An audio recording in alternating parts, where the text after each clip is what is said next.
Spotlight news Rajkot. આજના મુખ્ય સમાચાર.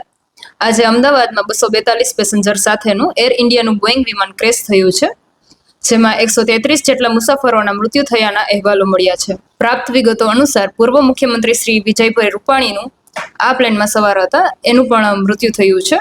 જેટલા મૃતદેહ બહાર કઢાયા હતા અને ખૂબ ખરાબ હાલતમાં સિવિલ હોસ્પિટલમાં ખસેડાયા હતા. અમદાવાદના સરદાર વલ્લભભાઈ આંતરરાષ્ટ્રીય એરપોર્ટ પર ટેક ઓફ કરતી વખતે એર ઇન્ડિયાની અમદાવાદથી લંડન જતું પ્લેન ક્રેશ થયું છે.